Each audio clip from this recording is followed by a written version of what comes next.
ARFID is often misdiagnosed or misunderstood as being fussy or picky eating. And it's something we try to make a point of in all the materials that we produce, is to say, look, this isn't fussy eating.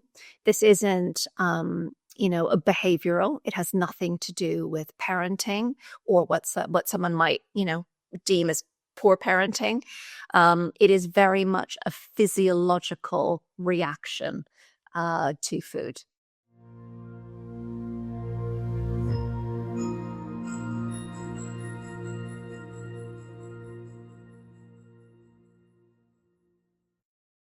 Welcome back to the Into Place Therapy podcast. Today, I'm joined by Nicole Kirkland, who is chair and co-founder of ARFID Awareness UK. And if you're hearing about ARFID for the first time, it stands for Avoidant Restrictive Food Intake Disorder. And very generally speaking, it's a condition where people might avoid or limit food for reasons other than body image. So Nicole also brings the perspective of being a parent of a child with ARFID. And in 2019, she helped start ARFID Awareness UK to raise understanding and share research and provide much needed support for families and professionals. So Nicole, I'm really excited to have you here and to share your perspective with our listeners. Well, thank you so much for having me on. I'm really excited to talk to you. So how about we can start with just if you could share how ARFID Awareness UK came to be. Yeah, I mean, you've sort of hit the nail on the head when you said it. It began in 2019, and I wish I could say there was this sort of long, predetermined journey to get there. There wasn't. If I'm honest, I was on my own sort of journey with my daughter in terms of trying to get a diagnosis, and I knew something wasn't right from when she was about 10 months old, and we finally got some insight or some answers when she was about 18 months. And I guess the thing that struck me is if you get diagnosed with a typical medical condition, the first thing you do is you go online and you Google it. But what we were getting diagnosed with, this thing called ARFID, I couldn't find any information about online. And it seemed really odd to me that nothing out there existed. So I did think to go on onto Facebook, and I found a Facebook support group. There was about, I think it was just under 100 of us parents, mostly mothers, on there. And I met Stacey, ARFID Awareness UK's my co-founder. And like me, she had a family member who had an ARFID diagnosis. And I'd mentioned on there that, I was thinking of starting a charity because in my day job, I'm work in advertising, and I've been used to building global brands. And the one thing I know how to do is build a successful brand. And I thought, there's nothing out there. There's a real opportunity to actually take what I've done, all my life as a day job and actually put it into practice for something that was really meaningful and something that was obviously very needed. So I mentioned this, and she came back right away and said that she'd been thinking about doing the same thing. At that time, we were both fortunate enough to be working part-time. And so it was possible to spend the time and effort into going through all the processes that we needed to go through to become a registered charity. But basically, she said, "Do you want to join forces?" And I said, "You bet." And about 4 months later, so that was in December. And by March, April, we had our registered charity status, which was pretty much unheard of at the time. It would typically take at least 6 months to get in front of a panel. Our application was approved in 2 weeks, which was pretty phenomenal. And, we haven't looked back from there, really. Mm-hmm. That's fantastic. Yeah. And honestly, I'm unfamiliar with, how that works in the UK, but from the US perspective, that is really fast and incredible. And I think speaks to, how much need there was for it. And of course, your skill set too. I mean, that's amazing. Well, I think that's the thing. I think it did speak to the need. Interestingly, we had a holding page up for our website, and it went live 2 weeks before the BBC actually wrote an article that was published online. It was an international article, and it was about a boy who went blind from his diet of only chips. And I was actually on holiday with some girlfriends for the weekend and looked at my charity email inbox and couldn't believe that there were hundreds and hundreds of emails that had suddenly come in. Happened to spot one from the BBC asking if they could do a radio interview. And I have a feeling that because that news story broke when it did, just around the time that our application was going in, that somebody at the Charities Commission must have seen it, recognized us, and thought there was a need, because we did have a pro bono lawyer who was helping us out at the time. And he said in all his 30 odd years of doing this, he'd never seen a charity get approved as quickly as we did. So I think it was a little bit of the right place at the right time.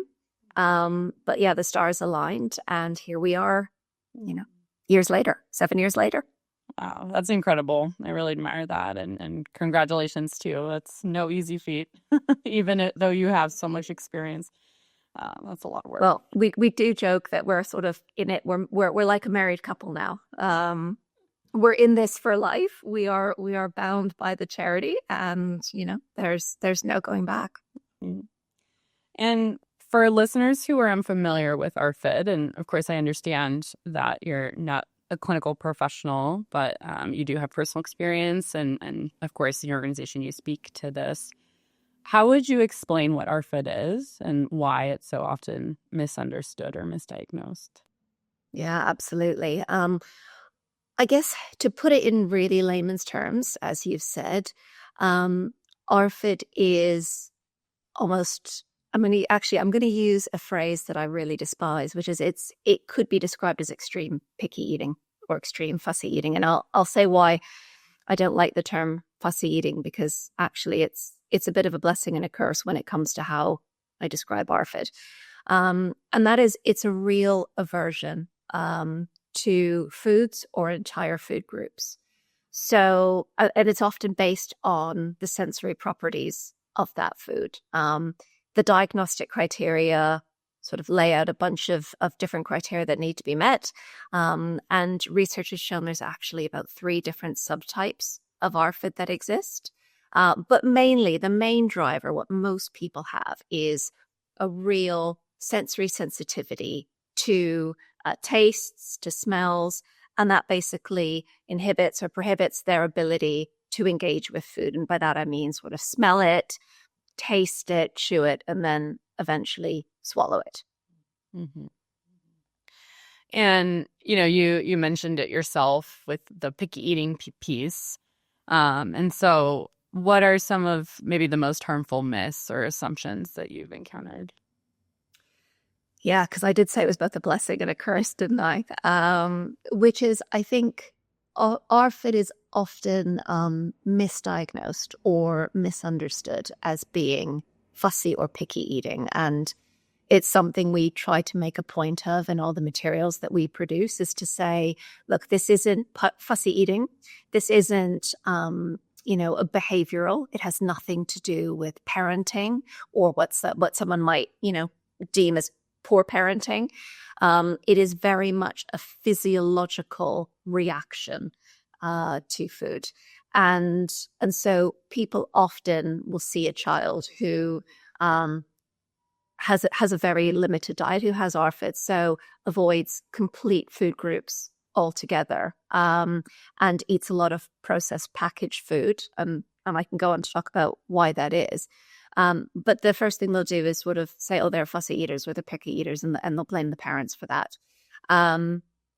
The difference between a picky eater and a fussy eater, and the way I explain it to friends, is a fussy or picky eater might change what they want to eat and when they want to eat it by the day or the week. So you might have a child or an adult even that, will have lasagna one day, and then, a week later, parents make it, put it in front of them for dinner, and they say, no, I don't like it, or I don't want it. That's fussy eating. That's choosing when they want to, when they don't want to eat. The difference with ARFID is they actually cannot physically eat that food in front of them. And again, it invokes that physiological response. So tends to be gagging, could even be throwing up, retching. And that's the difference. So My daughter, for example, has never, ever eaten pizza in her life. She's never eaten a hamburger. We had to work on chips or French fries. So, those are things that most parents sort of would take for granted and think, oh, well, that's stuff most children would eat. But for my daughter, they're considered disgusting. So they invoke a complete disgust response in her. And so they are completely off the table. And it's not a matter of she wants a cheeseburger one week and she wants a pizza, or something else the other week. She doesn't want any of them ever. And, what advice would you give to parents who are struggling to be believed or supported by professionals? Because you mentioned that, maybe very much feeling on your own at the beginning and knowing that it gets misunderstood. Oh, absolutely. I mean, before we actually got our diagnosis, I'd spoken to 3 different GPs, doctors, I guess it would be pediatricians, often in the US about this. And, I got the same thing over and over, which is, oh, you're worrying unnecessarily. It's a bit early. A couple said to me, we all know that boy who only ate bread and chocolate and grew up to be, a strapping young lad. And I even had one say to me, as I was telling her that, we were going private to seek a diagnosis, that, the more people you ask, the more opinions you're going to get. And so what I say and what we say is trust your gut. I think as a parent, especially as a mother, when something's not right. And if somebody isn't willing to listen, don't be afraid to self-advocate and find somebody who is, because there will be somebody out there who believes you and who takes you seriously. And to that point, one of the things we do as a charity is we have a bunch of different resources available on our website for people to download. And on there, we say to them, bring a 3-day food diary. Come prepared to that meeting. And what we try to do is support them by giving them the materials they need to have an informed discussion with their doctor. Because I think that's when parents are most often on the back foot. And if you can equip yourself with some knowledge, you don't have to have a degree, you don't have to be qualified in any way to have a basic level of knowledge and to know your rights. But, that's the best thing you can do, is actually show up informed. And if you have a doctor that isn't willing to listen, go find someone who is. Because they are out there, they are out there. And actually, it's changed a lot. The landscape's really changed in the 7 years since we were first, founded, when we first started the charity. And we'd go to some medical congresses and we'd have dietitians and pediatricians, GPs coming up to us to say, what is this? What's ARFID? And it's really interesting because now we go to some of those same congresses and actually those same, professionals are coming up to us and say, actually, you're the reason why we're here today. We wanted to come and talk to you. So, word is getting out there. We've got a lot of wonderful young medical students who are graduating, who are keen to learn and they're keen to keep abreast of what's happening. And, they're hearing about this, they're studying about it. And so, those people definitely are out there. And it's just about finding them. Mm-hmm. Yeah. And it really does take a medical professional maybe who's willing to learn or do the homework. Absolutely. Absolutely. I mean, I remember when we went to our pediatrician for the first time and my husband came along, and honestly, he nearly died in his seat when I said to our pediatrician who hadn't heard about ARFID, do you mind if I recommend a book to you?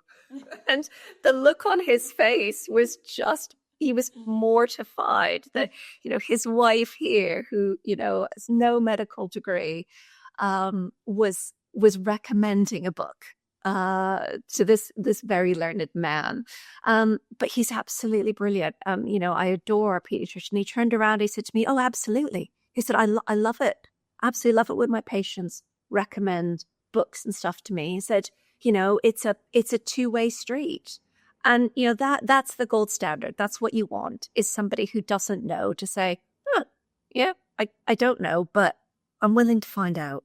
And I'm glad that you found that pediatrician or GP, I think is what you'll call it. It's hard to find. And Yeah. absolutely, like we're all learning as a society. And I think that's a big part of what your charity is about everyone, professionals and people just learning more about this. Absolutely. And I used to think, I guess, as a normal person, that doctors were gods, that they knew everything. And actually, over the past 7 years, what I've come to learn is they're incredible human beings, but they're also human. And it's impossible to keep on top of everything that's out there. So, as you said, everybody's learning. It's all a journey. And hopefully we're kind of all doing it together in a really positive way. And, you mentioned a lot of the practical challenges that family face, especially in navigating sort of the healthcare system. And on an emotional level, like what are some of those challenges that maybe in your experience or in the families you work with, you see? Yeah, it's a really good question, and it's one actually I often speak about when we're asked to attend, a study day at a hospital or a congress, and that is, I think, isolation, and it's something that is not really talked about often with ARFID, and that's just that sense of really feeling alone, and not being understood at worst. I think nobody chooses to have a child with ARFID.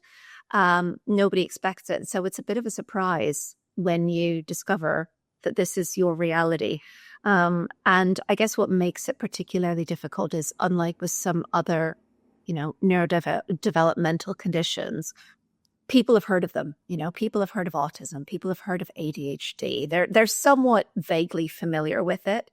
Whereas when your child is not moving on to solid foods the way the rest of, your baby group is, or, your friends' children's are, you're open to a lot of judgment. And that's why I talked earlier about, fussy eating and picky eating. And, whenever there's an article published in the media about ARFID, you just have to read the comments to see, the type of attitudes and behaviors that I think parents, particularly mothers, are subjected to when it comes to ARFID. And it is just really a disbelief that it's a valid medical condition. And I know myself, I remember being in the canteen, I don't know if I'm allowed to say the name of sort of a big flat pack store that's globally. And, there was all these mums sitting around me, and they were feeding their children the most popular meatballs, chips, and peas dish that this big box store serves. And I was pulling out a fruit and vegetable pouch for children who are 4 months plus for my 3-year-old daughter.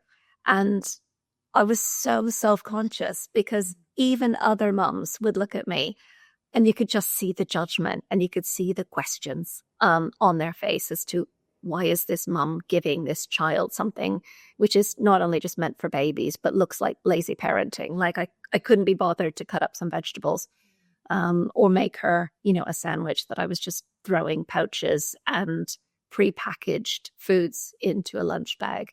But there was also a sense of mourning for the fact that I was having to do that. And I had absolutely nobody to talk to about it, nobody to sort of share in the experience. And I think now, again, with social media, there's so many more support groups that have sprung up, but people don't always think to turn to those, or they, for understandable reasons, want to stay off social media. So I think it can be a very lonely and a very isolating condition to deal with. And that's before you even start, getting into family members and friends who, despite being well-meaning, offer unsolicited advice at best, criticism at worst about what you're doing. And again, you're just sort of following your gut instinct and doing what you think is right, with not necessarily having a rule book to guide you. And, I think in that learning process, sometimes for families, and the families I work with, like, because it can take a really long time to understand what's going on, sometimes there's a lot of strategies taken, understandably, because we misunderstand what it is. And so maybe what was that like transition like for you, or what usually unfolds with families in that process? Do you know, I said the other month when I was speaking at Children's Hospital Study Day in London, I think I'm only now really starting to find a comfort in ARFID. And I think that's because my daughter's going to be 10 soon. So we've been, dealing with, as I said earlier, I knew something wasn't right from when the time she was about 9-10 months.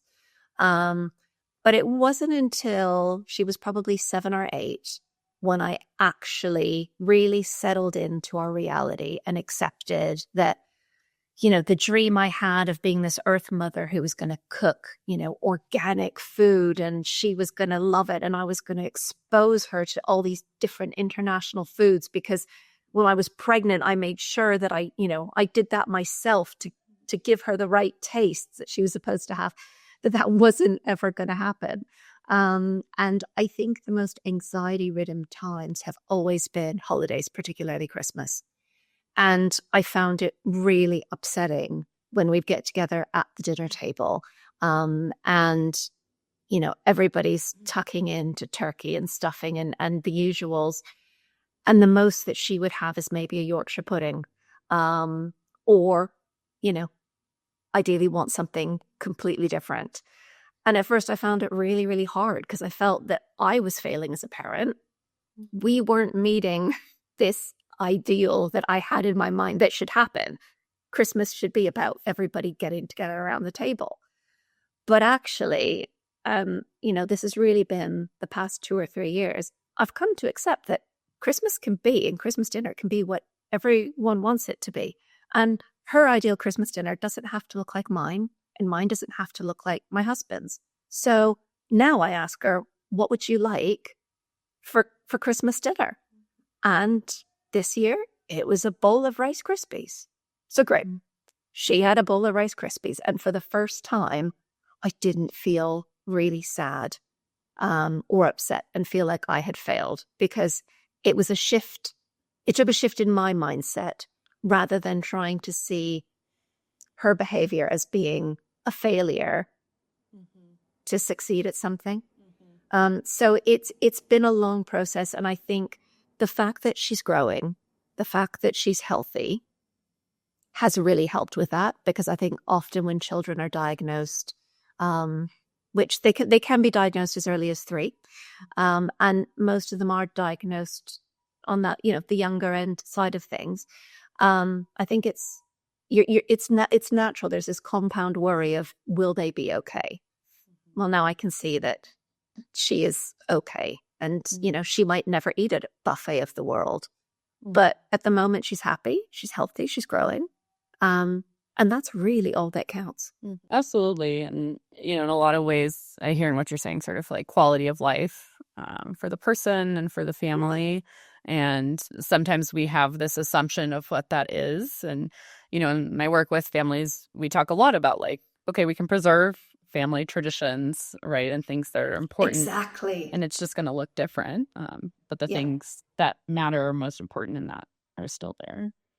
That's so important. It's such an important message, I think, for people to take away is, and I sometimes talk about shifting the goalposts, and I show, a sort of like a rugby or football goalpost that's been bent and it's twisted, because that's really what it is we sort of come into, I think, parenthood, especially I can say as a mom, is into motherhood, with these expectations. And it's just about, it's not a huge change.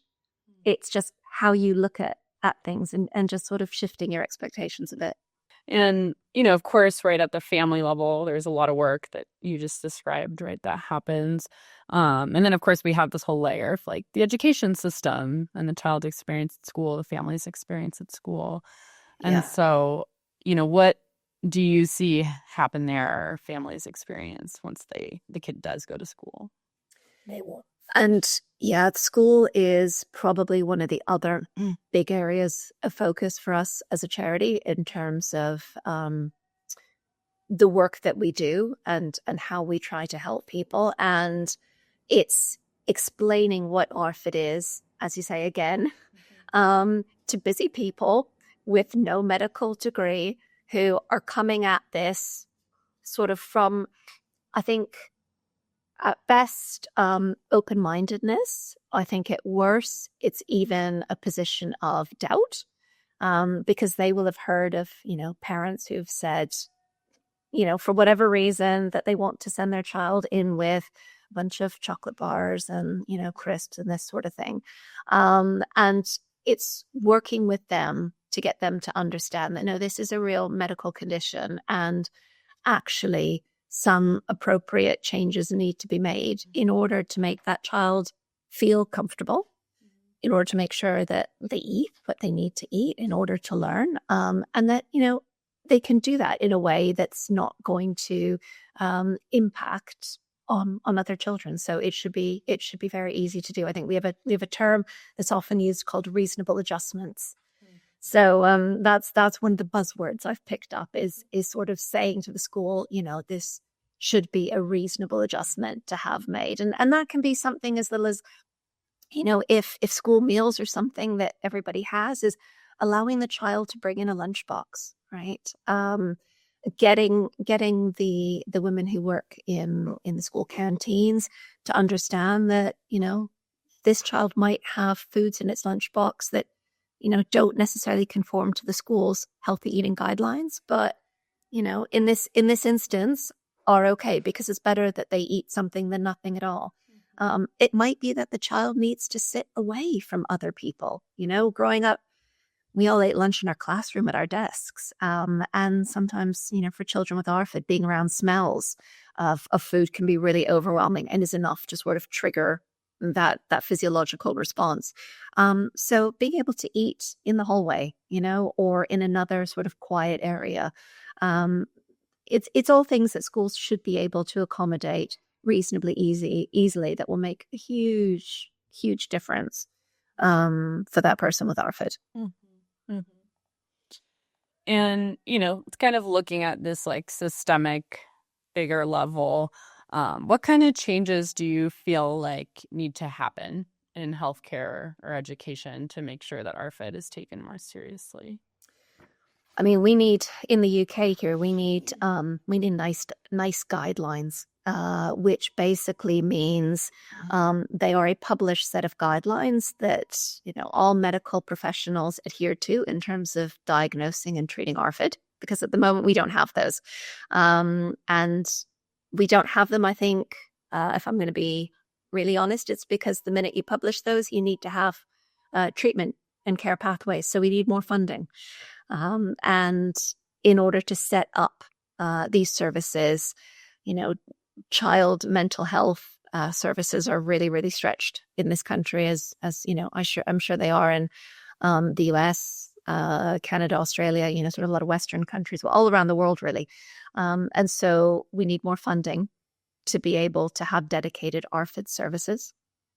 And then we need more research, because again, we've seen big developments in the 7 years since the charity's been established, but there is so much that we don't know. And what we always say to people when they're seeking some sort of treatment is ask whether the practitioner follows evidence-based methods. And that means that, the practitioner has read up on these, that they are making recommendations based on proven treatments or sort of that have been tested in controlled research environments. And that's really for people's safety, because what we've seen as well in the UK is there's a lot of opportunists, sadly, who claim to be able to cure ARFID, in as little as 1 or 2 sessions.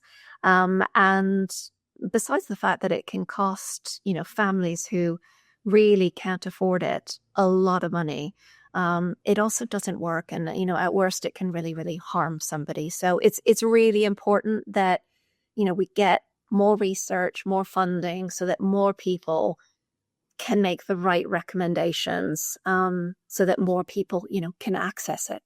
And, I'm curious in terms of, you mentioned the cost when people go to certain providers, but what are other systemic barriers in the UK?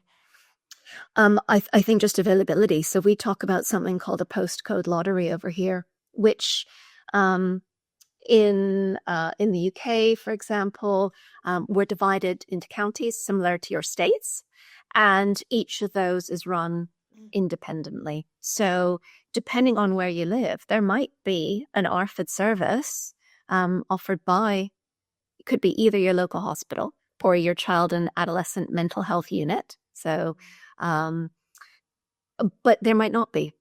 You might have child psychiatric services in your area. You might not. You might have access to, a pediatrician and, again, a psychologist who can actually make the diagnosis, or you might not. So it really comes down to where you are in the country and the luck of the draw in terms of whether there is any service provision in your area or not. I live in an area, for example, where there isn't.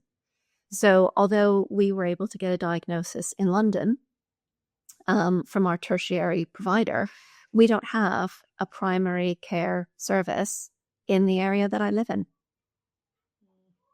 So really, we just sort of sit like sitting ducks and wait. I mean, fortunately, I sort of take comfort in the fact that I probably know as much about the condition as any of the service providers across the country. So, I think we're doing all right. But it's always an acute reminder that it's not equal. Yeah, and I mean, of course, entirely different contexts, and I don't mean to, dumb them down, but, in the United States, people go through such a chain of specialist recommendations, and it just sounds like in its own way, that's what happens too there. Oh yeah, absolutely. And again, we say, you're passed from pillar to post. So, and then you never know where on your journey you're going to hit a dead end. So it is often that. And, again, it gets a bit more complicated, but we're hearing now, for example, of practitioners not wanting to actually officially give the diagnosis of ARFID, because once they do, you then have to be referred to an ARFID service. And if one doesn't exist in your area, then you're left without help. So in some cases, they will resist putting that down so that people can still have access to a dietitian and a pediatrician for their selective eating without having that official diagnosis, so that they still get some help. So yeah, it's absolutely, or there's a constant debate as well as to where ARFID services should sit. Should it sit within community hospitals? Should it sit within, mental health units? And it differs across the country. Is it a mental health disorder? Is it an eating and feeding disorder? There's the debates back and forth. And again, it's not helpful, is it? In terms of, ultimately what we want to do is help people live healthier, happier lives. But unfortunately, there's these sort of systemic issues that are often getting in the way, which, like I said, I don't think are unique to us. I think you guys have them as well. Oh yeah. No, but I mean, absolutely. It's compounded stress on a family, and, the idea is integrated care, and that people are treating this, either it's like a medical problem or it's a psychological, no, it's everything. Yep. As most things are. Yep. And that's incredibly frustrating, and definitely want to validate that, for families. And, you did share a couple different areas in which you all support families. And I know that, ARFID Awareness UK doesn't provide treatment, but I'd love to hear some more about how you do support families and what you offer. Absolutely. This is a great time for me to plug some of our awareness cards, isn't it? Yeah, one of the things we've done, which came, again, this is all stuff that's grown over the years as feedback from our community, which are pocket-sized cards that people can carry around with them in their wallets, depending on where they are, that explain ARFID. Because again, one of the issues have come up, and I've experienced as a parent, is, I don't know in the UK or in the US if you have soft play centers. Do you have soft play? It's sort of like an indoor playground, and it's all sort of padded, and they might have a ball pit and things to climb up and slides to go down. But they're really popular in the UK, especially when it's raining all the time.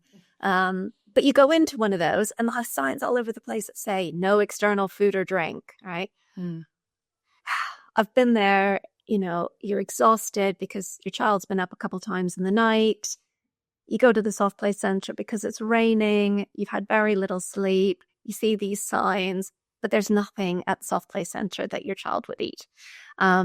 It's very awkward, again, to go up to the counter and then start describing, can I just have bread with butter? Because my child won't eat anything on the menu.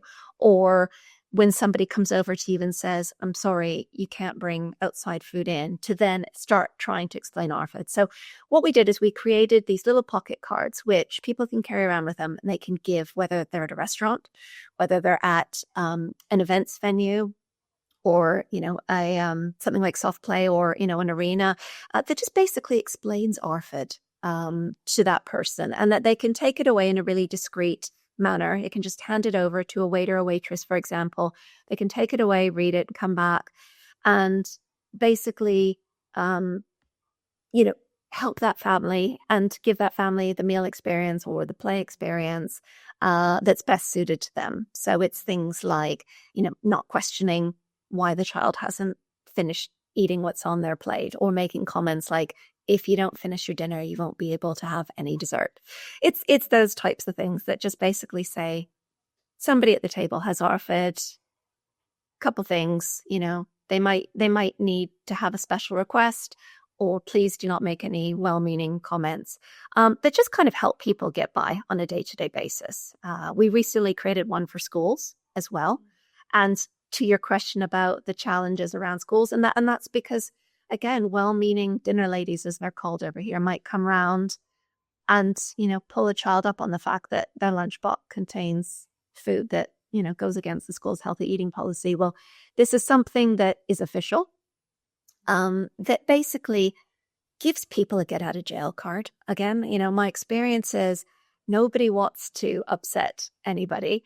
And if you can just show them something that explains what's going on and does it in a way that allows them to get their manager or their boss off their backs, then, it's fine. So we have this collection of cards. We sell them basically at cost. It just covers the printing cost. And then I think there's the equivalent of 50 cents extra that we make off them. We will ship them all over the world. But it's something that people can carry around on them that we find is really, really helpful in terms of like practical support on a day-to-day basis. We also have pamphlets for parents and carers. So if you have a recent diagnosis, you can go on there, you can download it. We've created some videos actually with psychologists working at one of the universities here in the UK to explain ARFID in a way that's really accessible and easy to understand for families, so that, again, you have a well-meaning friend or family member who just doesn't get it. Well, you can send them a link to this video, and it basically teaches them about ARFID in a way, with some authority, in a way that they'll understand, where they might not believe it if it's coming from their daughter or daughter-in-law or, whoever that might be. We've got pamphlets for schools as well, which we send out hard copies of, or people can download all this stuff from our website as well as get hard copies. But again, that's something that they can give to the head teacher or the principal at their child's school, or their class teacher, and they can read all about ARFID. And it's been written specially for people in schools so that they understand, the language. Again, it's just written in plain English, and it's putting ARFID in context of the school environment. So we've done one for elementary schools. We've done one for daycares, or we call them early years centers over here. And then we're hoping to do one this coming year for high schools as well, to help children who are a bit older in that environment. That's so amazing. And I just think of a lot of the families I work with, and how much addressing those different areas and providing those resources is really, taking a load off of parents or families of like, I have to figure out now how to explain this to this person and this person. And it's hard, And so, yeah, we do. I mean, we have pamphlets that they can just download and email over or print out and hand hand to the mother-in-law, you know, hand to the moms, read this. And again, you know, it's all written, it's all endorsed by medical professionals. It's factual, it's real. And sometimes that's what it takes, is just having the information presented by a credible body to sort of actually get through to someone. And so, yeah, all the stuff we've created really is based off what I think, you know, Stacey and I found we needed as we've been on the journey, and then what the community has asked for. And it's about striking the right balance. So we've also done things for medical professionals, because one of the things we realized early on, which was a real challenge for us, was that we could raise awareness amongst the general public and support parents. But then if they got to their doctor or their pediatrician and those healthcare professionals didn't know what they were dealing with, again, there was, you know, one of those roadblocks we talked about. So we've also created, you know, posters for GP surgeries that doctors can put up in their office. We've got our pin badges that people can wear, you know, in hospital settings on their lanyards, again, just to show that they're aware of ARFID, they're ARFID friendly. And we've actually created pamphlets for medical professionals to educate them as well, that we hand out at congresses and study days, so they can take that away and hand it on to colleagues. But lastly, the thing that I'm probably most proud about is we've actually created an online, it's called CPD, which is like a professional accreditation training program, designed to educate healthcare professionals, whether they're psychologists, dietitians, nutritionists, speech and language therapists, occupational therapists, on how to diagnose and help manage or treat ARFID. And we're really, really pleased that, you know, since starting the course about a year and a half, 2 years ago now, we've had hundreds take it.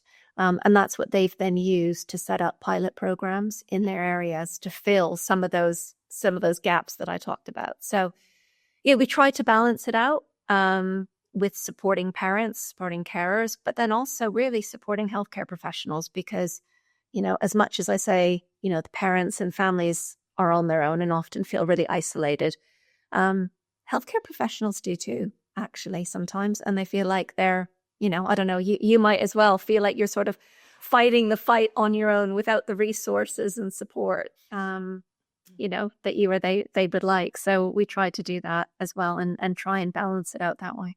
Yeah, absolutely. And when I was working in residential care, first of all, it was very stressful for children and families, because oftentimes the programs weren't tailored for them. And then absolutely, as healthcare professionals, we felt like we were flailing and failing them because we weren't trained, you know, specifically in that, and had to do our own homework. And then, of course, that doesn't mean it translates into this program. And families and children obviously deserve to have the same care that they would for other eating disorders. And, you know, you were mentioning too, just this like early intervention piece and that early diagnosis. And I'm especially passionate about that. So that's amazing. And it's crazy that this isn't your day job. This is all that you've done that side. Super fun. I know. That's the thing that people say to me is when do you find the time to do it? And I was like, I don't know. No, we do it around our 9 to 5 days a week. But, you know, it's a real passion project, and it's really rewarding to see the changes and to see the development. And, you know, the charity vision is to say we you know, we're not going to stop until ARFID's universally known and understood.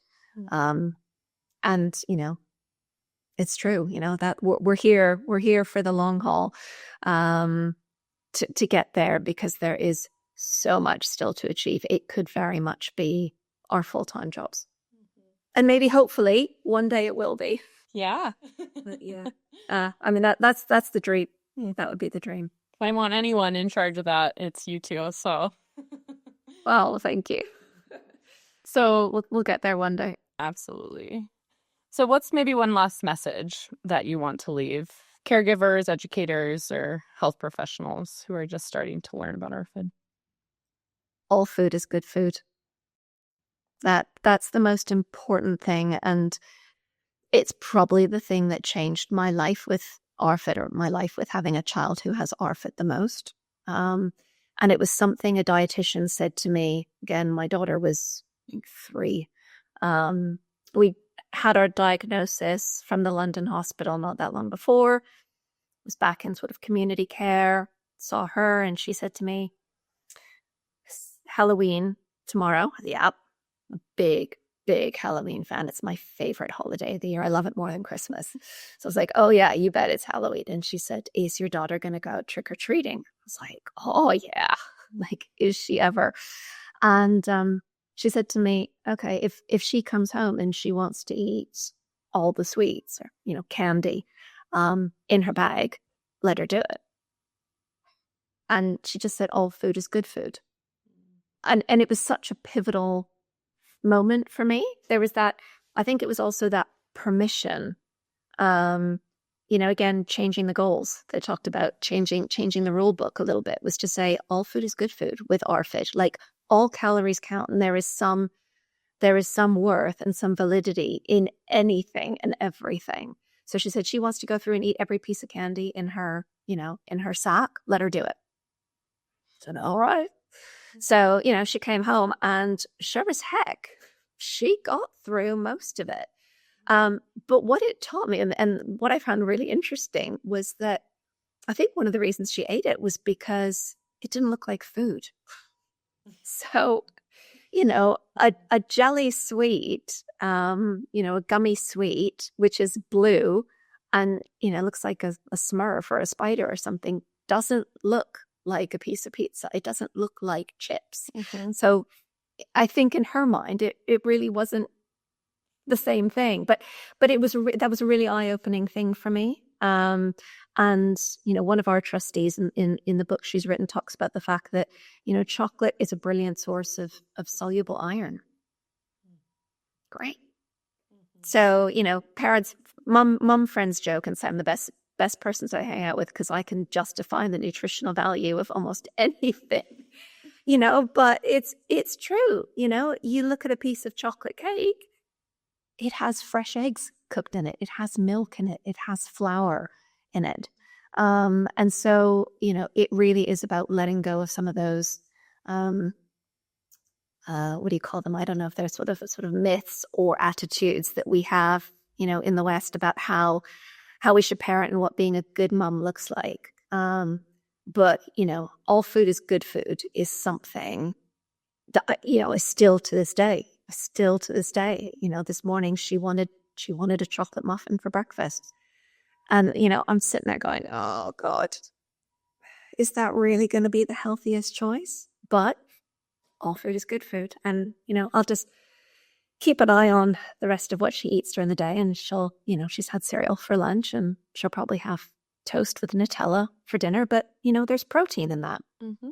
All food's fit. So there's protein, there's carbohydrates. So, she's doing well. That with a glass of milk, and we're laughing. Mm-hmm. Yeah, that's a really great message to leave us off on. And Nicole, thank you so much for being here and for sharing both your expertise and also your lived experience. And I really know that this conversation will resonate with so many families. So to our listeners, we'll link to ARFID Awareness UK in the show notes so you can learn more and access resources. So thanks for listening, and we'll see you next time on the Into Place Therapy podcast.